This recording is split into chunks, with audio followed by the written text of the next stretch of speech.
Olá, tudo bem? Então, chegamos nesse dia aqui. E aí pessoal, beleza? Como é que vocês estão?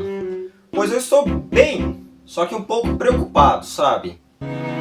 Eu já mencionei que eu sou neurodivergente em 3 vídeos desse canal aqui.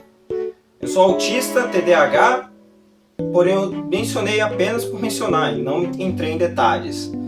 E como eu temo que muita gente acabe desconfiando e apontando o dedo dizendo: "Ah lá, o cara mais normal que eu querendo bancar um de autista", decidi fazer esse vídeo para esclarecer essas coisas. E aproveitando que hoje é o dia 2 de abril, iremos falar do significado da data, o que é o autismo, o que é o capacitismo, especificar o meu caso e contar um pouco da minha história como neurodivergente. Porém, esse vídeo tem o potencial de dar ruim em algum momento, pois envolve temas que mexem muito com a sociedade brasileira moderna. Então vamos combinar algumas regras para esse vídeo e outros vídeos que envolvam temas polêmicos. Tome cuidado com os comentários que vocês forem colocar e também não xinguem as outras pessoas, especialmente o amiguinho atrás da tela do celular ou do computador. Senão comentários desse jeito podem ser excluídos do vídeo. Ah, e só mais uma coisa, eu estou usando um teleprompter aqui para facilitar as minhas falas. Embora eu acho que dificulte um pouco olhar para baixo, olhar para cima também. Mas tudo bem, entendido? Vocês estão prontos, crianças? Estamos, capitão! Eu não ouvi direito! Estamos, capitão! Então vamos embarcar nessa jornada que é o mundo da neurodiversidade.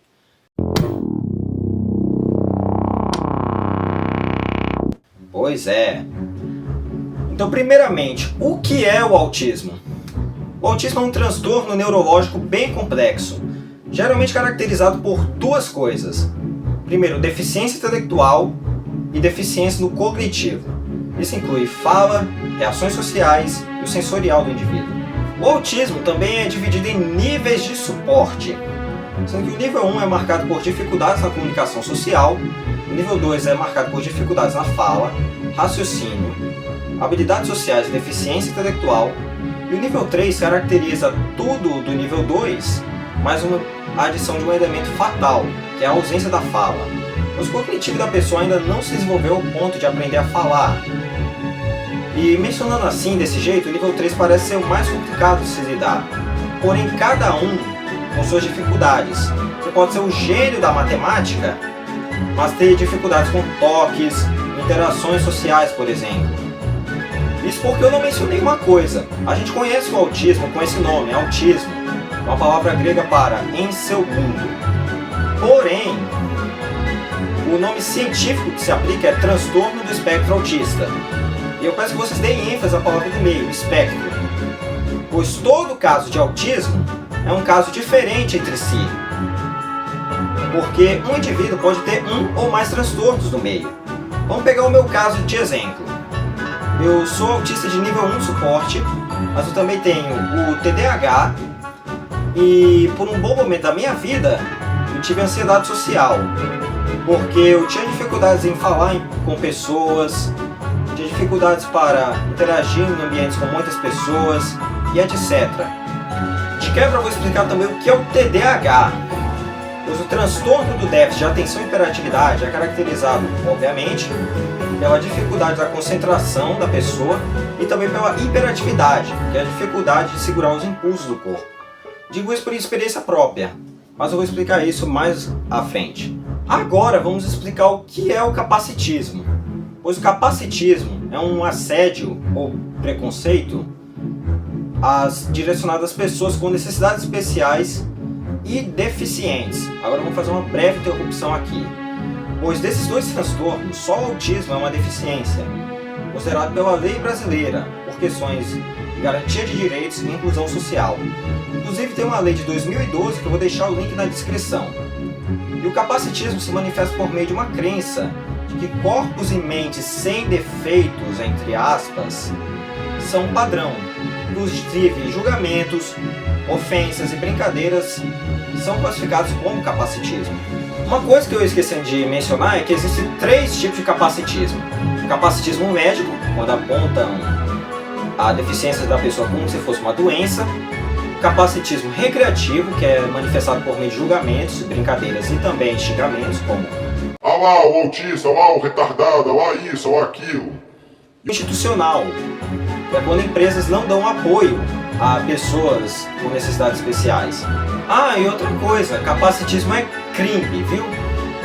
Pois a Lei 13.146/2015 diz isso da seguinte forma: constitui crime praticar, induzir ou incitar discriminação de pessoas em razão de sua deficiência, com pena prevista de 1 a 3 anos de prisão.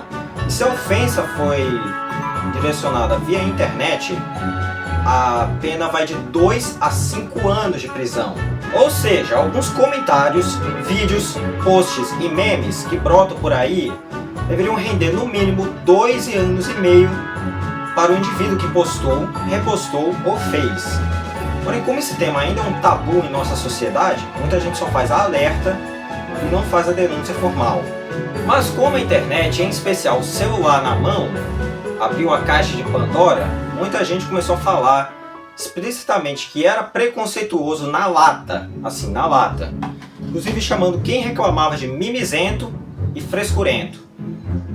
E deixa eu te falar uma coisa, se você sentisse que seu direito foi violado, sua integridade foi afetada, ou essa coisa acontecesse com um conhecido seu, você ainda iria chamar de frescura ou mimimi? É uma coisa para se pensar. A importância dessa data não é só para fazer postzinho no Instagram marcando a data, ou colocar outdoors no meio da cidade em via expressa. Não, vai muito além disso, pois foi instituído em 2007 nas Nações Unidas, em 2018 aqui no Brasil, por meio da Lei 13.652/2018, marcado por 3 significados diferentes: quebrar tabus, acabar com preconceitos e mostrar que nós existimos. Essa data também marca o início do Abril Azul, que dura um mês, e aí o desavisado vai lá e fala: Tá, mas por que isso? Simples, meu consagrado, para promover a inclusão de pessoas menos favorecidas socialmente, para ajudar pessoas em vulnerabilidade social a conseguirem seus direitos e para mudar sua percepção de que autismo é isso e aquilo. Com tudo isso esclarecido, vamos para o meu relato de vida.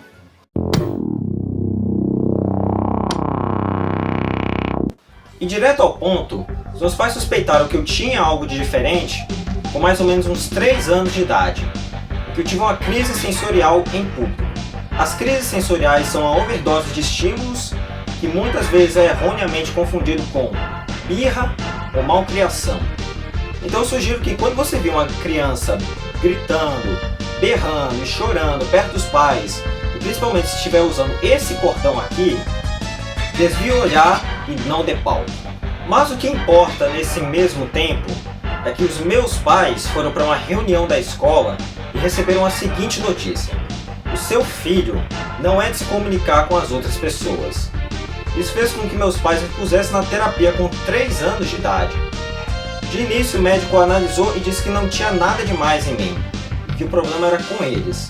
Porém os meus pais insistiram na terapia e eu creio que foi uma boa escolha, pois depois de uma avaliação, quando menos esperavam, uma resposta apareceu: eu tinha autismo.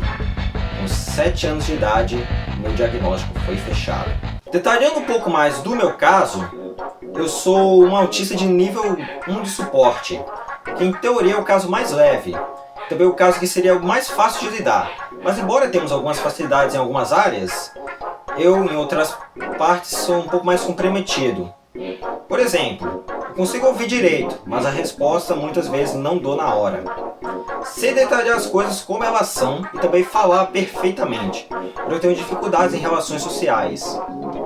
E principalmente nessa época em que eu pensava que os outros iam falar comigo por conta própria. Eu ficava no mundo da imaginação, pensando que as coisas que a gente poderia fazer como amigos. Porém, eu tenho boas habilidades em áreas intelectuais e acadêmicas.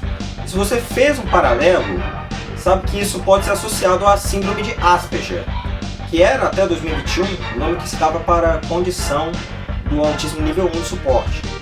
Porém, hoje, todos os quadros, mais leves, vamos dizer assim, são unificados no nível 1 de suporte, do termo síndrome de Asperger para um termo capacitista. E também fiz menção ao TDAH aqui, mas para ser sincero, meus pais não investigaram muito, mas observam uma grande hiperatividade em mim. Em momentos que eu saio andando, correndo por aí, tenho dificuldades em prestar atenção por muito tempo. Não dá para fazer um paralelo em si. E em 2018, eu conheci uma coisa que seria fundamental na minha vida, que me marcaria muito: o bullying. E aqui outro disclaimer. Embora muita gente, principalmente os adolescentes, dizem que Não, bullying é só frescura moderna, preocupação leviana. para nós neurodivergentes é quase uma sentença de morte, pois isso pode gerar um sentimento de vingança e contribuir para algo pior. Eu não vou relatar os casos detalhadamente de bullying para não pesar o clima, embora o clima já esteja um pouco mais pesado, mas tudo bem. Mas vou descrever o sexo dos agressores. Em 2018, que foi meu primeiro ano que eu sofri bullying, era um menino e uma menina. Em 2019, mudei de escola, mas os agressores pioraram. Era um menino conhecido meu e 2 meninos instáveis mentalmente. E a situação chegou ao ápice mesmo em 2022. O contexto era o seguinte: eu gostava muito de futebol, só que eu não estava preparado para me comunicar direito. Eu acabava ofendendo os meninos da minha turma na ingenuidade. E tipo, eu zoava o time dos outros, mas quando era a minha vez de ser zoado, eu soltava uma reação furiosa e espalhafatosa. Isso para não mencionar também de 2 momentos que eu considero que foi o divisor de águas naquela escola. O primeiro foi que um menino, que supostamente era meu amigo, desmereceu o meu hiperfoco, que era a Fórmula 1. E assim, mano, eu não sei se te avisaram, mas quando você faz isso, é como se você estivesse rompendo os laços de afeto do indivíduo com aquela coisa. Sem falar que é como se você estivesse atacando o indivíduo.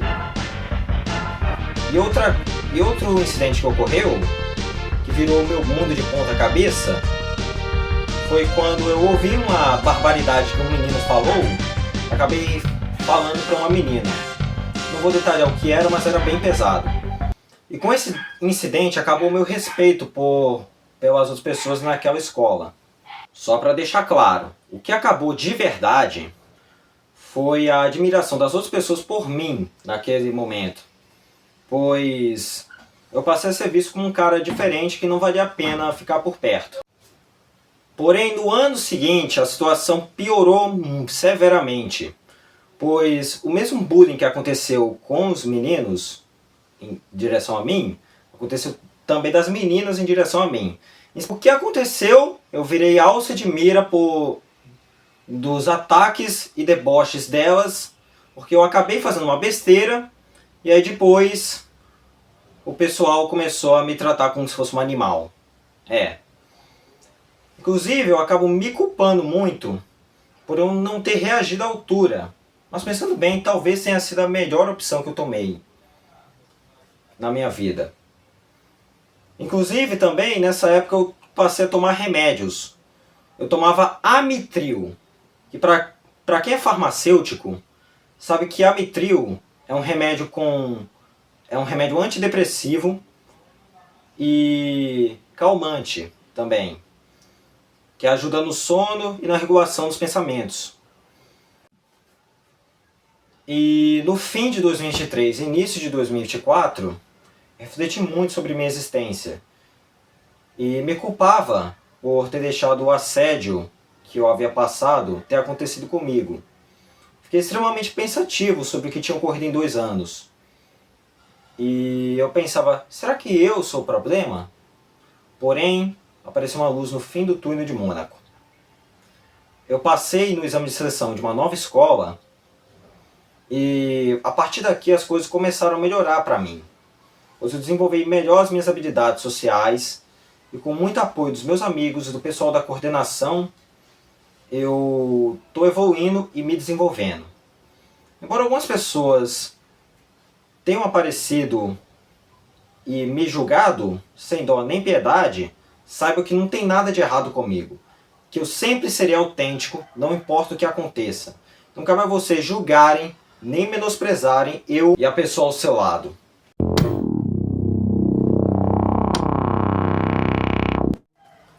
E agora, eu tenho aqui uma mensagem final para acabar com o vídeo.